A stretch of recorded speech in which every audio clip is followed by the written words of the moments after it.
It seemed like a perfect place to stay. I had been traveling for weeks, moving from city to city, staying in budget hotels, and occasionally crashing on friends' couches. The Airbnb I booked for the next 3 nights promised a cozy, private cabin, nestled at the edge of a forest, just outside a small town in upstate New York. The listing mentioned a hot tub and a fireplace, both things I desperately needed after the long days on the road. The photos made it look charming, with rustic wood beams and a welcoming porch that looked out over a tranquil, sprawling landscape. I arrived late in the afternoon. The air was crisp, the kind of cool you get when the first hint of autumn starts creeping in. The drive to the cabin had been smooth, with the last stretch of road narrowing to a single lane that wound through thick trees. There was a strange quiet to it, the kind that almost made you feel like you were being watched. I shook the feeling off, telling myself I was just tired. The host had left clear instructions on how to get the key and access the house. There was a small lockbox by the front door. I pulled the key out and unlocked the door, stepping inside. The interior was exactly as the photos had shown. Wooden floors, a stone fireplace, and large windows that let in a lot of light. The place had a rustic charm, but there was something unsettling about it too. Maybe it was the sheer silence, or maybe the heavy scent of cedar that seemed to cling to everything. But it felt as though the house had been waiting for me, and not in a good way. I wandered around for a bit, exploring the rooms. The kitchen was small but well-equipped, and there was a comfortable-looking couch in the living room. Everything was neat, but something about it was too neat, like it was staged. The bathroom had a vintage clawfoot tub, and the bedroom, with its large bed covered in soft quilts, felt surprisingly cozy. But as I stood there, I began to feel that creeping unease again. I couldn't pinpoint it, but I felt like something wasn't quite right. I decided to unpack and get comfortable. The sun was setting, and the view from the windows was incredible. The trees were bathed in a warm golden light, and I could see the faint outline of the mountains in the distance. It was peaceful, almost too peaceful. I pushed the thought aside and made myself a quick dinner in the kitchen. After eating, I poured myself a glass of wine and went outside to sit on the porch. The silence was almost deafening. I sat there for what felt like hours, listening to nothing but the occasional rustling of leaves and the distant call of a bird. It was strange, but I was too tired to think too much about it. The darkness started to settle in, and the only light came from the soft glow of the cabin's windows. I decided to go to bed early. The idea of the hot tub had sounded great when I booked the place, but now, the thought of stepping into it in the quiet, dark night felt a little off. I had just finished brushing my teeth when I heard it. A faint sound, like something scratching at the door. I froze, wondering if it was just an animal outside or maybe the wind. But it wasn't.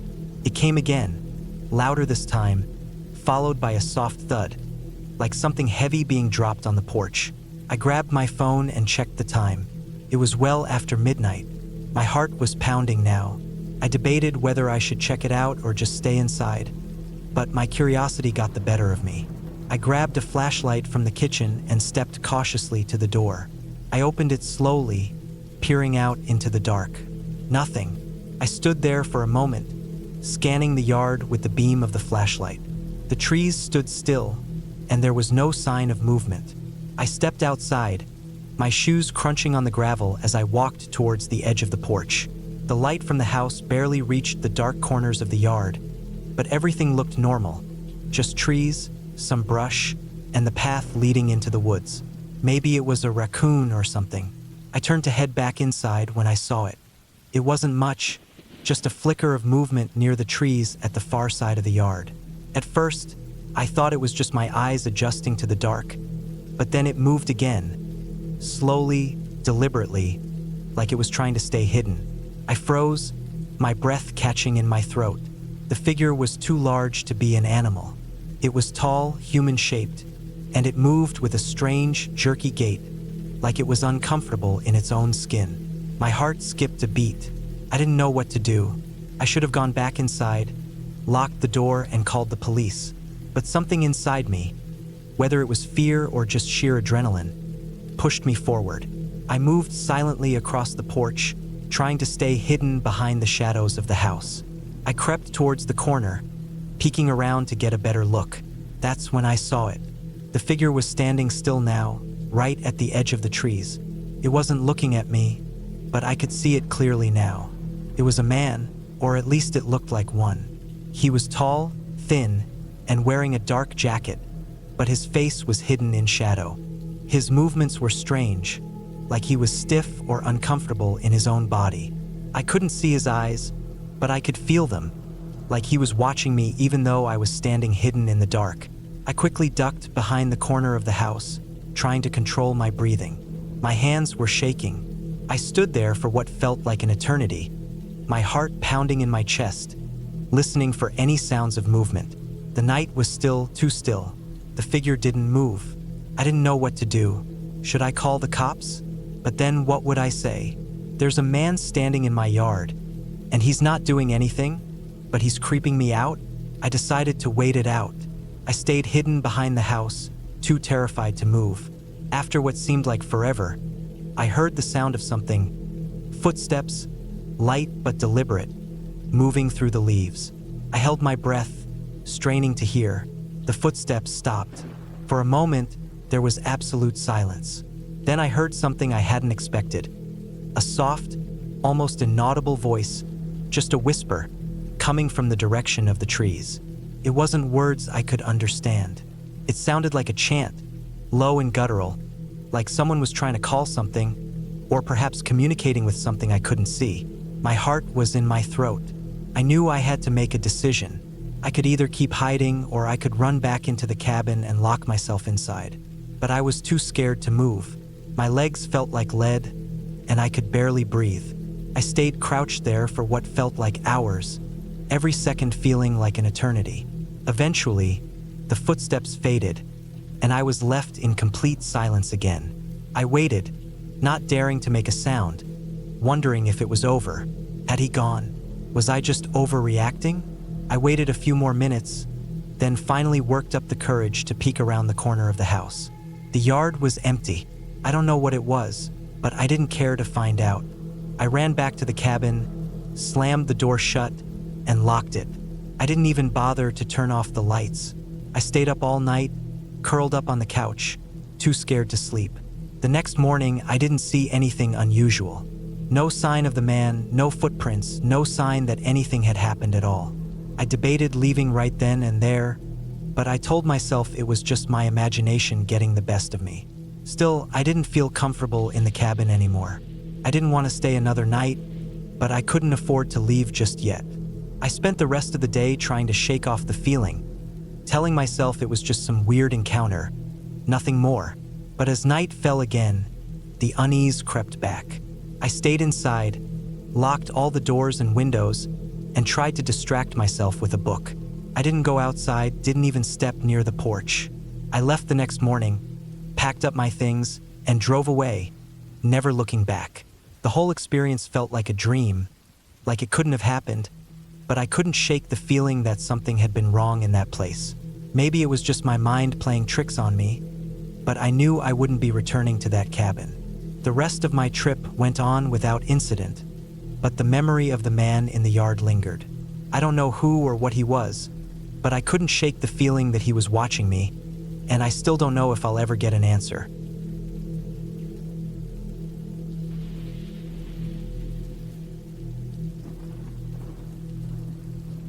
I pulled up to the address, checked the number one more time on my phone, and then looked at the house in front of me. It didn't look like the pictures at all.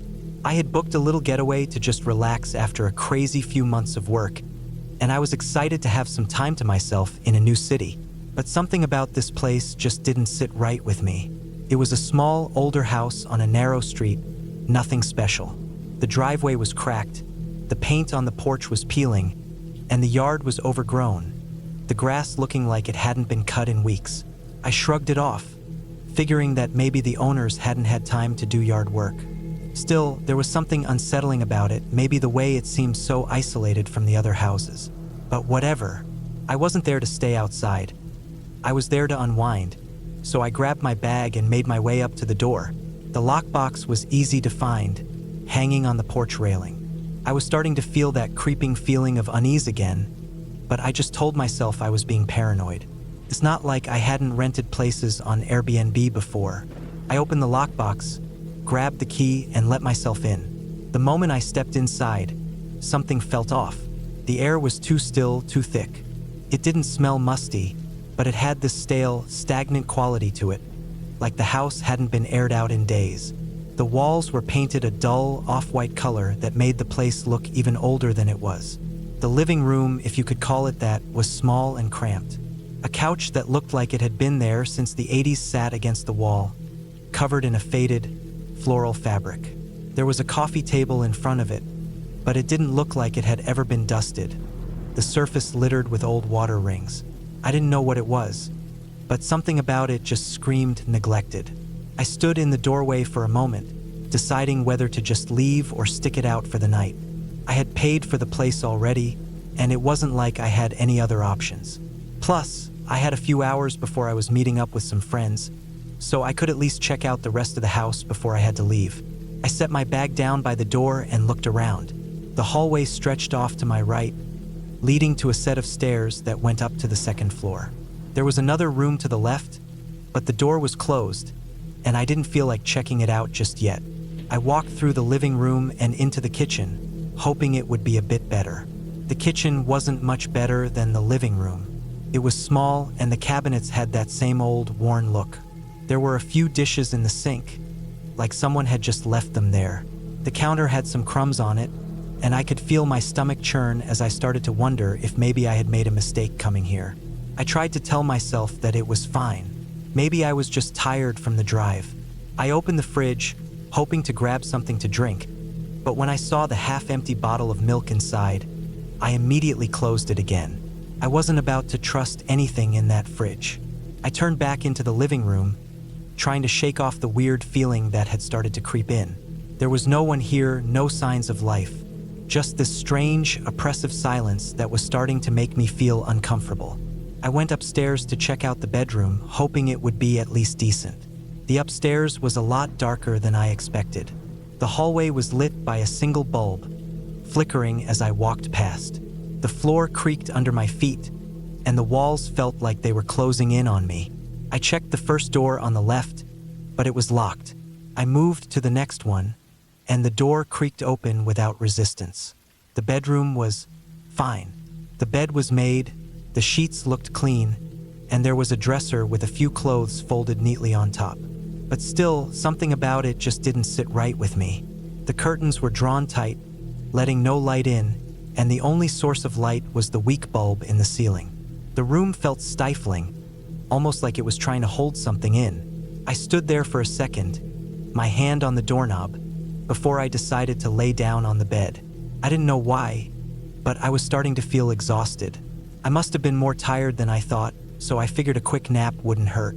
I set my phone on the nightstand, turned off the light, and lay down. The bed was surprisingly comfortable, but it didn't take long before my mind started to wander. It wasn't long before I started hearing noises. At first, I thought it was just the house settling, but the sound kept coming, soft, almost like someone was walking around downstairs. I told myself I was being paranoid again. The house was old, and old houses made noise. That's all it was. But then I heard it again. This time it was louder. I froze, listening. Footsteps, slow and deliberate, moving across the floor below me. My heart started to beat a little faster, but I tried to calm myself down. It had to be the neighbors or someone else in the house, right? I got up from the bed, making my way quietly over to the door. I cracked it open and peered out into the hallway. Nothing. The silence was back. I stood there for a moment, not sure what to do, before I decided to go downstairs and check. Maybe I had just heard something outside or imagined it. As I made my way down the stairs, the house felt colder, like the air was getting thicker. I couldn't shake the feeling that something was wrong. When I reached the bottom, I stood in the hallway, listening. It was dead quiet. I looked around, half expecting someone to jump out at me, but the place was still empty. I couldn't help but feel foolish for being so jumpy, but the sense of unease lingered. I checked the living room again, but it was still the same, nothing out of place. I walked into the kitchen, but even that felt off. The fridge door was slightly ajar now, and there was a faint smell of something sour in the air. I closed the fridge, trying not to think too much about it. I stood there for a moment, thinking of what to do next. I could leave. I could get in my car and just go. But then what? Where would I go at this time of night? I didn't want to admit it, but I was starting to feel a bit trapped. That's when I heard the noise again. This time it was much closer. A soft scrape of something being dragged across the floor. My heart skipped a beat. I couldn't be imagining it this time. I walked towards the sound, my feet barely making a sound as I moved through the house. The kitchen was empty, but I could still hear it. The sound was coming from the basement. I stood at the top of the basement stairs, my hand gripping the railing. It was pitch black down there, and I had no idea what was making the noise. But I had to find out. I had to.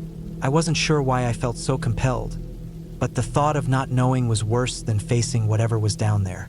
I turned on the flashlight on my phone and took a step down. The stairs creaked under my weight, each step echoing through the house like a warning. The air down there was thick, heavy with dust and something else, something rotten. The smell hit me before I even reached the bottom. And then I saw it.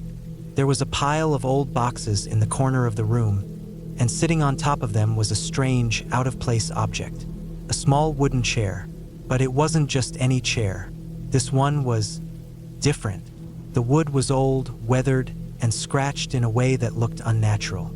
It was positioned in a way that made it look like it was waiting for someone to sit in it. My heart was pounding in my chest, and I could feel my palms sweating. I had to leave. I needed to get out of this house. But the sound, that scraping noise, was still going on, closer now. I spun around, my heart in my throat, but there was nothing there. I couldn't take it anymore. I turned and bolted up the stairs, not caring if I made noise.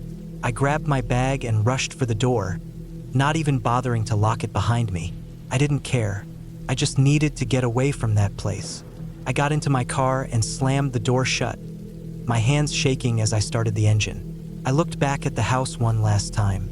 The porch light was still on, casting an eerie glow on the front yard, but the windows were dark. I didn't know what I had just experienced, but I wasn't going to stick around to find out. The whole drive home, I couldn't shake the feeling that I wasn't alone, that something was following me.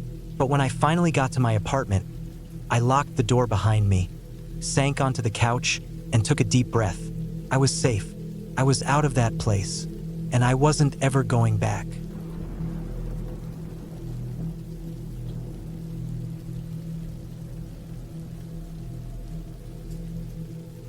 I had been traveling for months, hopping from one city to another. The road was my second home, and I enjoyed the freedom that came with being able to book a place for a night or two, never staying in one place for too long. This time, I was passing through a small town in the middle of nowhere. I hadn't really planned to stop, but I found a listing on Airbnb that seemed too perfect to pass up. It was a small, secluded cabin, just outside the town, surrounded by thick woods. The reviews were all glowing, with people praising the peaceful atmosphere and the amazing views of the mountains. The listing promised a cozy fireplace, a fully equipped kitchen, and a large deck where you could enjoy your morning coffee while watching the sunrise. It seemed like the ideal place to recharge before continuing my journey. Plus, the price was reasonable, and it was a nice break from the usual motels I stayed in. The drive to the cabin was long and winding. The sun was starting to set as I followed the GPS through narrow, dirt roads, the trees closing in on both sides. It felt like I was heading deeper into the wilderness with every mile. The road was bumpy, and the tires of my old sedan made an almost constant thudding sound on the uneven surface. My phone had no signal, which didn't bother me at first. It was kind of nice, actually. A break from the constant buzzing of notifications. Eventually, the cabin came into view. It looked just like the pictures. Charming, rustic, and isolated. There was a small gravel driveway leading up to the front door, and a porch that wrapped around the entire cabin. The place had an old-world charm, with wood paneling and a large stone chimney. The only sound I could hear was the rustling of the wind through the trees. I parked in front of the cabin and grabbed my bags. The front door was unlocked, just as the host had mentioned in the message. I stepped inside, and a rush of warmth greeted me. The interior was just as cozy as it had promised, with soft lighting, a large leather couch, and a roaring fire in the fireplace. The smell of wood and earth filled the air. It was peaceful, too peaceful. I shook off the feeling and set my bags down. It was going to be a relaxing night. The first thing I did was explore the cabin. There were 2 bedrooms, one with a king-size bed and the other with a smaller twin. I chose the larger one, feeling like I might want the extra space. The room was simple but elegant, with a big window that looked out over the forest. The bed was made up with fresh linens, and the whole place felt immaculately clean. I settled in, unpacking a few things, then sat down on the couch to relax. There was a bottle of wine in the fridge, and I figured it would be a good idea to open it. As I poured myself a glass, I noticed the time, almost 8 p.m. I figured I'd enjoy the wine, then maybe take a walk outside before it got too dark.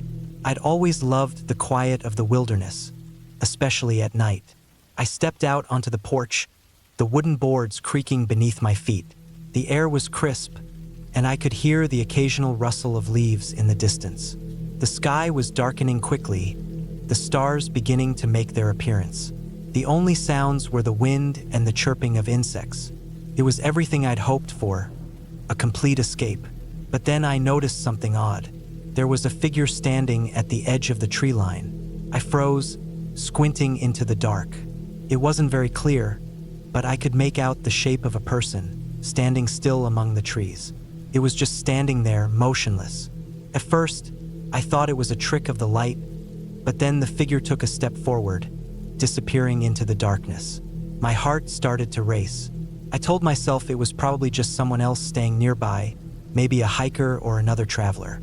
It was a remote area after all. Still, I couldn't shake the feeling that something was off. I quickly retreated into the cabin, locking the door behind me. I tried to brush it off, telling myself it was just my imagination. The wine helped calm my nerves, and I put the thought out of my mind. But as I sat there, listening to the crackling of the fire, a sudden knock at the door jolted me upright. My heart skipped a beat.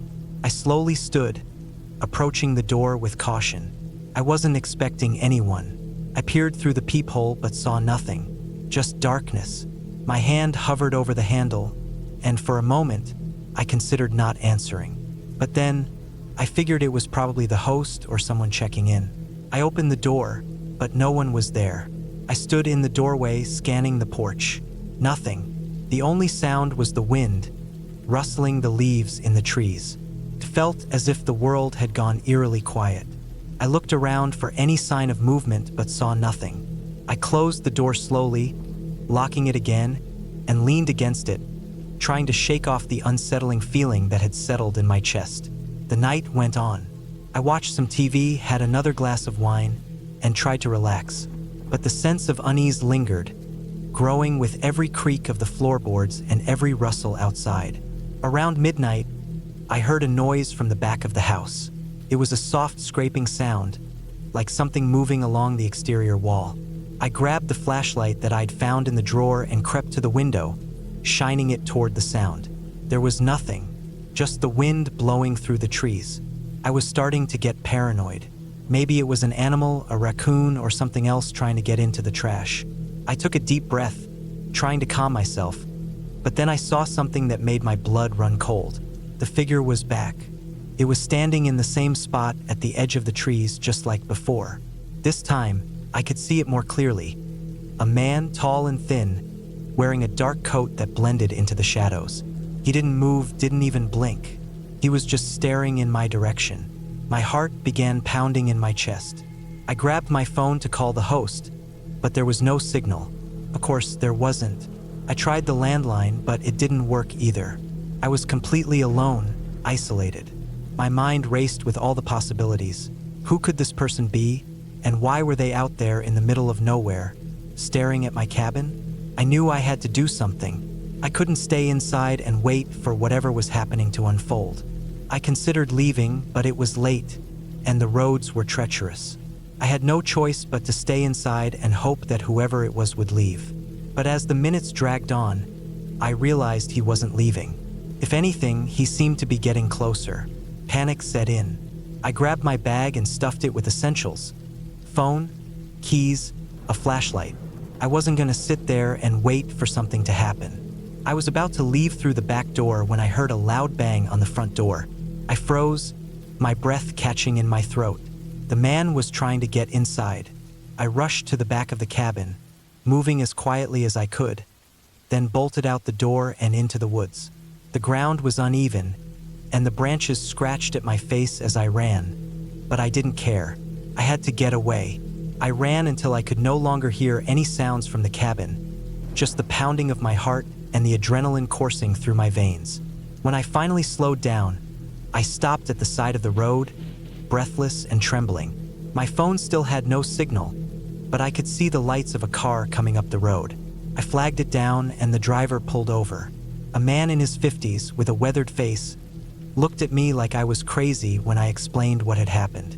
He offered to give me a ride into town, and I accepted without hesitation. The whole drive, I kept looking back, half expecting to see someone following us, but nothing. When I finally made it to town, I went straight to the local diner, where I called the police. I didn't know what had happened, but I knew I wasn't going back to that cabin. The officers eventually investigated and found that the man, who had been living in a nearby abandoned house, had been known to wander the area. He had no criminal record, but his strange behavior had made people uneasy in the past. They assured me I was safe, but I never went back to that cabin. I learned the hard way that not every Airbnb is as peaceful as it seems.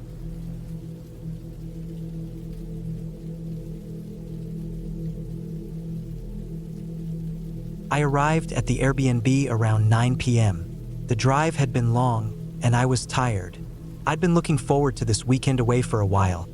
A quiet place in the country where I could relax and clear my head. The listing had mentioned that it was a secluded farmhouse, a peaceful retreat with no neighbors for miles. I liked the idea of getting away from the noise, away from everything. The house itself was charming in a rustic way, with a wide front porch, faded wooden shutters, and a tall chimney. It had been recently renovated, according to the listing, but there were still reminders of its age in the creaky floors and old stone fireplace. It was exactly the kind of place I had hoped for. I let myself inside using the key the host had left under a flower pot. The air inside smelled of cedarwood, and there was a faint scent of something floral, like potpourri. I put my bags down and took a moment to appreciate the space. It was simple, an open living area with a couch and a small kitchen to one side. The room felt cozy, the kind of place you can really settle into after a long day. There was a staircase leading up to the second floor, which I assumed led to the bedrooms. I decided to unpack first. I set my things down in the small bedroom at the top of the stairs, right next to the window overlooking the fields. The view was stunning, even in the fading light of evening. You could see for miles just endless stretches of green and brown, dotted with trees. It was quiet, peaceful, just what I needed. After I got settled, I went back downstairs to make something to eat. The kitchen was stocked with all the basics: pots, pans, utensils, but nothing fancy. I wasn't planning on cooking anything elaborate. I heated up a frozen meal and sat down at the small dining table to eat. The house had an old-school charm about it, with its thick wooden beams and old-fashioned decor. It felt like a place that had a story to tell, even though I wasn't sure what that story was. By the time I finished eating, the sun had dipped below the horizon, leaving the sky a deep blue-gray. I washed the dishes, turned off the lights, and went upstairs to get ready for bed. I took a quick shower in the tiny bathroom, then crawled into bed, grateful for the soft sheets. There was a certain comfort in the solitude, but something about the house felt off. It wasn't anything I could pinpoint.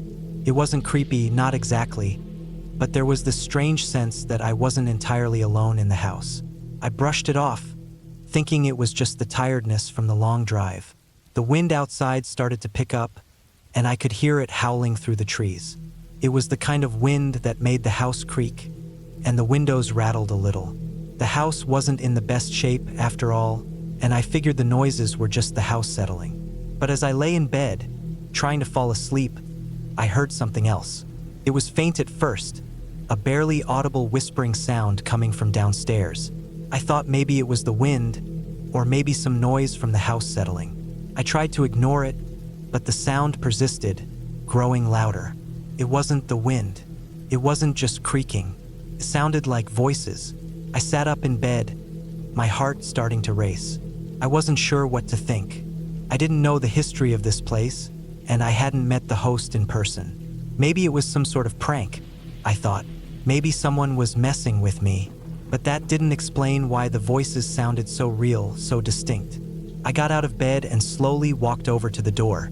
I stood in the hallway, straining to listen. There was no mistaking it now.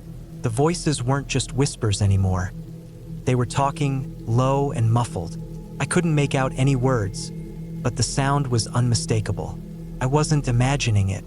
I took a deep breath and walked down the stairs, trying to convince myself that there was a logical explanation for all of this. Maybe it was the neighbor or someone on the property, though I knew the listing had said it was completely isolated. Maybe it was a TV or radio left on somewhere, though I hadn't noticed one.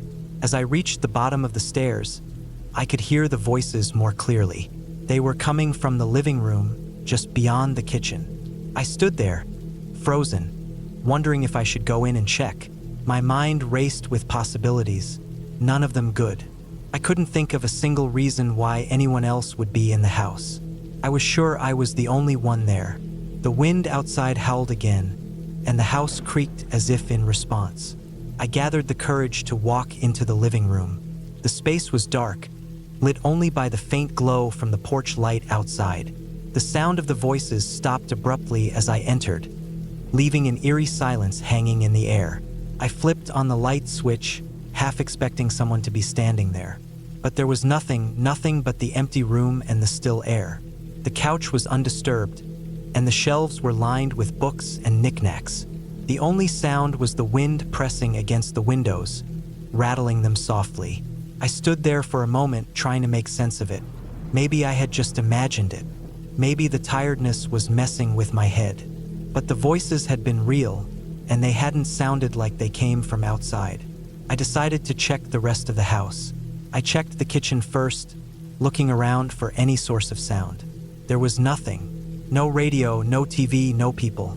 The house was empty. I walked back upstairs, still unsure of what I had just heard. The voices had stopped, but the feeling of unease hadn't. I crawled back into bed, trying to shake the tension in my shoulders. I told myself I was just being paranoid. It had been a long day, and I was probably just imagining things. But deep down, I couldn't shake the feeling that I wasn't alone. I lay there in the dark, listening to the wind outside, the occasional creak of the house settling. And then I heard it again. This time, the voices were louder, clearer, and unmistakable. They were coming from just outside my door, from the hallway. I could hear muffled laughter, low murmurs. Nothing distinct, just a collection of sounds. I jumped out of bed again, my heart racing, couldn't breathe. I stood at the door, my hand on the knob, staring into the dark hallway. The voices continued, too clear to be ignored now. I had to know where they were coming from. Slowly, I opened the door and stepped into the hallway. My legs felt like lead as I moved cautiously toward the stairs. The voices were getting louder. I wasn't imagining it. I wasn't alone. I reached the stairs, and as I peered down into the darkness, I saw a shadow move at the foot of the staircase. My breath caught in my throat. I couldn't see clearly, but something or someone was there. I held my breath and waited.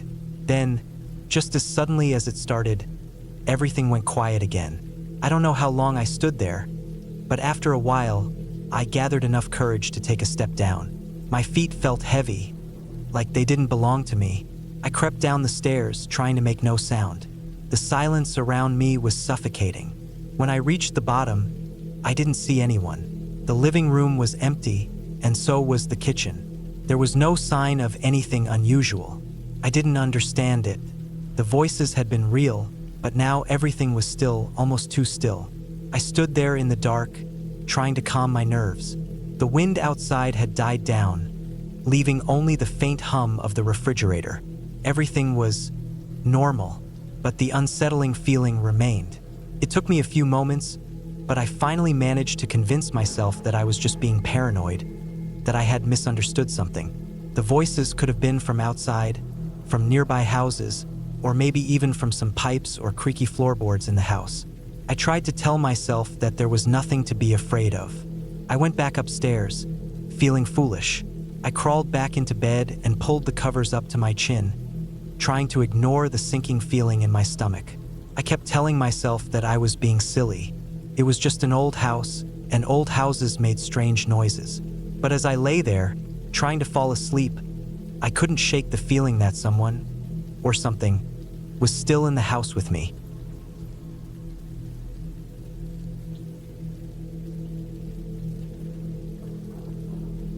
I had been looking forward to this trip for weeks, ever since I booked the Airbnb in that quiet, rural part of town.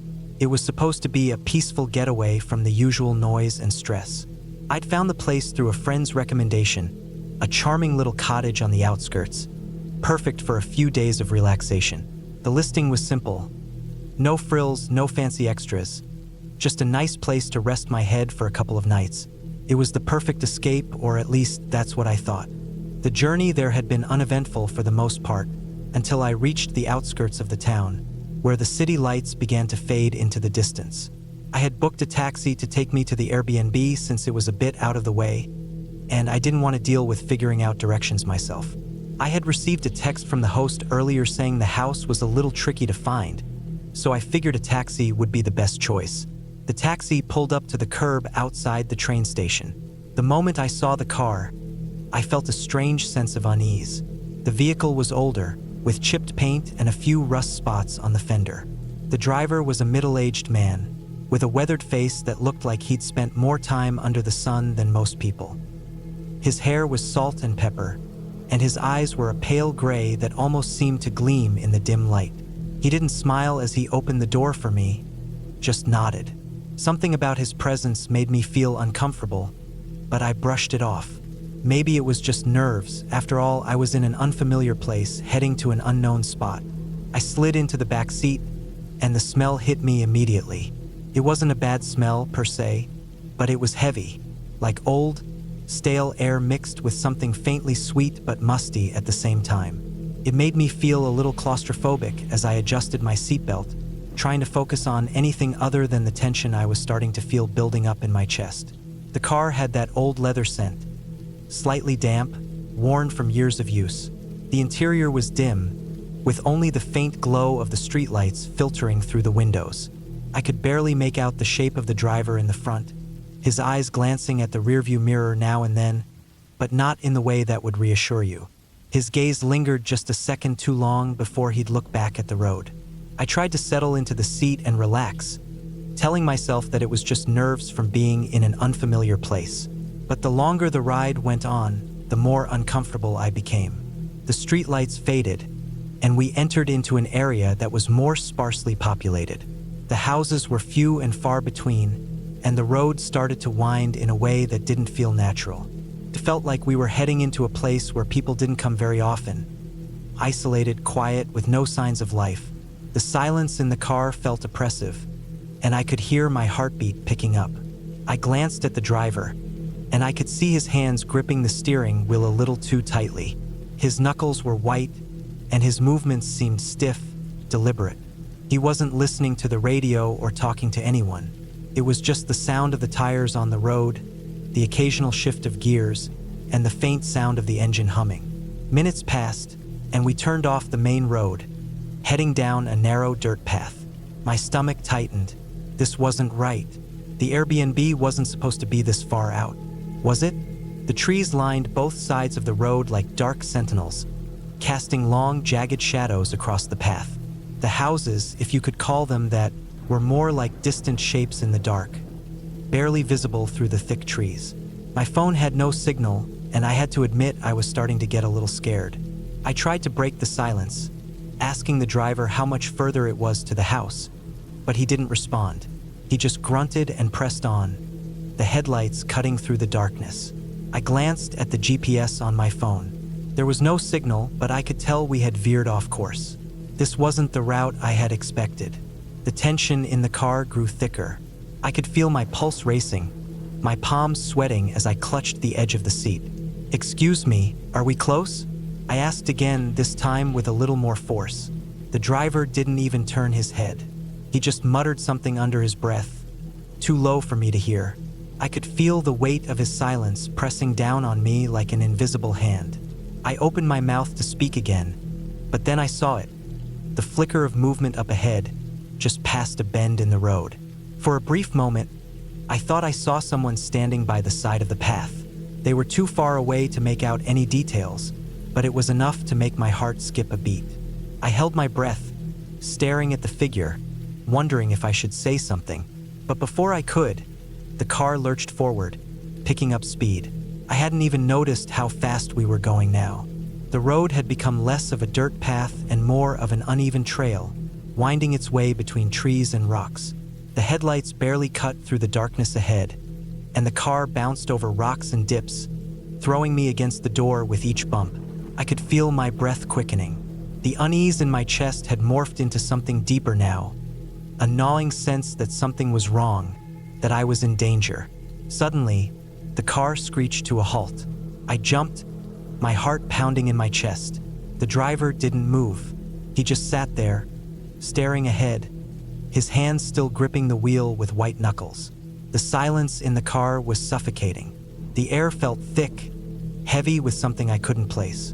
My eyes darted around, searching for an explanation. There were no other cars, no lights in the distance, no signs of life anywhere. Just darkness, trees, and this old, run-down taxi sitting in the middle of nowhere. "Is there a problem?" I asked, my voice shaking a little. The driver didn't answer. He didn't even blink. I couldn't take it anymore. I reached for the door handle, my fingers trembling as I tried to pull it open, but it wouldn't budge. Panic surged through me. I yanked harder, but the door was locked. My breath quickened as I looked over at the driver. He hadn't moved an inch. His eyes were wide open, but his gaze was fixed, unblinking, forward. I could feel the weight of his stare, as if he was staring right through me. I couldn't stay here any longer. Something was wrong. I had to get out. I reached for my bag, grabbing my phone out of sheer instinct, but there was no signal, no help coming. My only choice was to get out of this car on my own. I pulled at the door again, this time with all my strength. It gave way just enough for me to slip out. I stumbled onto the dirt road, my heart racing, adrenaline pumping through my veins. Without looking back, I took off running, not caring about the direction, just desperate to get away. I don't know how long I ran for. My feet pounded against the dirt, and my lungs burned, but I couldn't stop. Every crack of a twig, every rustling in the trees made me look over my shoulder, convinced that the taxi was following me, that the driver was out there watching. The darkness pressed in, and I couldn't shake the feeling that I wasn't alone. Finally, after what felt like hours, I saw a faint light ahead. I staggered toward it, my legs heavy, my breath ragged. As I got closer, I realized it was a house, a small cottage lit from within. The lights were warm, inviting. I had never been so grateful to see a building in my life. I banged on the door, frantic, not caring if I woke anyone up. A moment later, the door creaked open, and I found myself face to face with the host of the Airbnb. She looked surprised to see me standing there, breathless and wild-eyed. I don't know what happened," I stammered. "The taxi, it didn't take me where I was supposed to go. I don't know what's happening." The host gave me a confused look, but she let me inside. As I collapsed onto the couch, trying to catch my breath, I couldn't shake the feeling that I was still being watched, still being followed. Something about that taxi driver, that strange silence, still hung over me. "I'm glad you made it," she said after a moment, breaking the silence. "But you must have taken the wrong road." I nodded, not knowing how to explain that it wasn't just the road that was wrong. It was the whole trip. Something was off, and I knew that I would never forget that ride, that feeling of being trapped. I looked out the window toward the dark road. My gut told me that the driver hadn't been lost at all. He'd known exactly what he was doing, and I didn't know if I was ever going to feel safe again.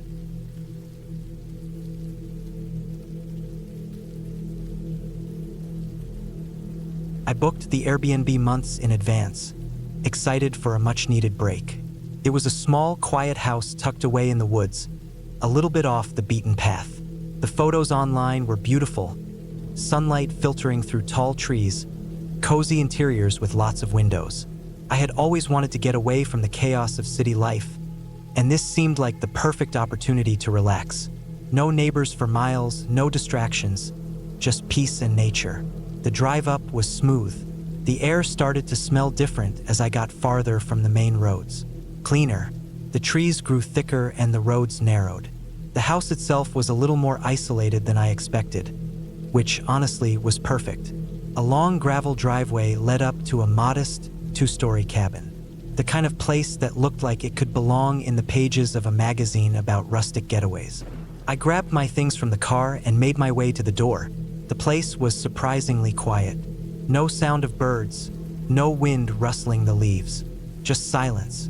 The door opened with a click, and I stepped inside. The interior was just like the photos. Rustic wood paneling, stone accents, and big windows that opened up to a stunning view of the surrounding forest. The living room had a huge fireplace, the kitchen was fully stocked, and there was a big dining table in the center of the open space. It was comfortable, warm, and inviting. It felt like the perfect place to unwind. But something about the house, I don't know, there was just a slight weirdness to it. Maybe it was just the silence. I kept hearing creaks in the floorboards, which was normal for an older house, right? I convinced myself it was just my imagination and went to unpack. The bedroom was simple, but had a large bed covered in soft, white linens. I decided to settle in, make myself at home, and get ready to enjoy a few days of peace. The first few hours were exactly what I had hoped for. Quiet, alone, no distractions. I spent some time exploring the area around the cabin. The forest was dense, with tall trees and thick underbrush. There were trails, but they looked a little overgrown, like no one had been on them in a while. Still, I didn't mind. I wasn't here to be busy. I went back inside after a while and made myself some dinner. The sun started to set, and I lit the fireplace for some warmth. That's when I noticed it, the sound. At first, it was subtle, easy to ignore, just a faint scraping noise coming from above. I assumed it was an animal, maybe a squirrel or something else moving on the roof. It was odd, though. It sounded like something dragging across the roof, like someone was walking around up there, but I shrugged it off. It was probably nothing. I kept hearing it, though. Over the next hour, the scraping grew louder, and then there was a thud. A soft thud, but still, definitely not the sound of an animal. It felt deliberate. I started to feel uneasy. My eyes kept darting to the ceiling, and my mind kept telling me it was just the house settling. But something didn't sit right. I got up, went outside, and looked around the cabin, but there was no sign of anyone or anything on the roof. I couldn't shake the feeling that something was off, but I told myself I was overthinking it. This was the kind of place where your mind could play tricks on you, especially in the dark. That night, I couldn't sleep. Every little creak and crack in the house made me jump. The sound on the roof didn't stop. It was almost like someone was pacing back and forth across the top of the cabin. I tried to ignore it, but the feeling of being watched grew. It was like the silence around me was too thick, too still, and my mind started to race with all kinds of scenarios. Around midnight, I heard something else. This time, it was a soft knock on the front door. I froze. Who could it be? No one had come up the driveway, no cars had passed by, and the house was miles away from the nearest neighbor. My heart pounded. I didn't move. The knock came again, a little louder this time. I crept to the door and peered through the peephole. No one was there. I opened the door cautiously, half expecting to find a stranger standing there, but the porch was empty. Nothing but the dark forest stretching out into the distance. I stepped outside, scanning the area, but all I could see was the faint outline of trees in the moonlight. I shut the door quickly, my pulse racing. What the hell was going on? I locked the door and tried to convince myself I was being paranoid. It was probably just an animal knocking something over, or maybe a branch falling. But deep down, I couldn't shake the feeling that I wasn't alone. The next day, I went into town to grab some supplies, hoping that getting out of the cabin would help clear my head. I talked to a couple of people at the local store, but when I mentioned the cabin I was staying at, their faces immediately changed. They seemed to tense up, like they knew something I didn't. One woman told me to be careful up there, that the area had a bad history. I didn't press her for details. She seemed eager to change the subject. When I got back to the cabin, I noticed something strange. There were fresh footprints in the gravel driveway leading up to the porch. They didn't look like they belonged to anyone in the neighborhood, and they were too big for a regular animal. I felt my stomach turn. I had been gone for hours, and these prints were fresh. Whoever had made them was still nearby. I spent the evening locked inside, and the sounds on the roof started again. The thuds, the scraping, the pacing. Felt like whatever it was trying to get my attention. Then, the knock at the door came again. Only this time, it was louder, more urgent. I didn't move. I didn't open the door. I just stood there, listening. By the time morning came, I was done. I packed up my things quickly, my hands shaking as I loaded everything into my car. I was about to leave when I heard it again. The knock. It was followed by the unmistakable sound of someone walking inside the house. Heavy steps on the wooden floor above me. But no one was supposed to be there. I grabbed my phone and dialed 911. But before I could say anything, the operator's voice cut in, asking what my emergency was. I could barely speak, my throat tight with fear. I told them I was at a cabin in the woods and I thought someone was inside. They told me to stay calm, that help was on the way. I didn't wait for them. Couldn't. The footsteps above me grew louder, faster. It sounded like someone was running now, moving from one room to another. I didn't want to know who it was or what they wanted. I just had to get out. I grabbed my keys, opened the door, and ran for my car. As I sped down the gravel driveway, I glanced in the rearview mirror and saw something, or rather, someone, standing in the window, a silhouette. I couldn't make out any details, just the dark shape of a person watching me leave. I didn't look back. I didn't stop until I was far away from that cabin. It wasn't until later that I found out the house had been abandoned for years before being listed on Airbnb. The previous owner had gone missing, and no one ever figured out what happened to them. I should have checked into it more before I booked the place. I should have known better, but the worst part, even now, I can't shake the feeling that something, was in that cabin with me. And when I think about it, I wonder if I was the one who was being watched all along.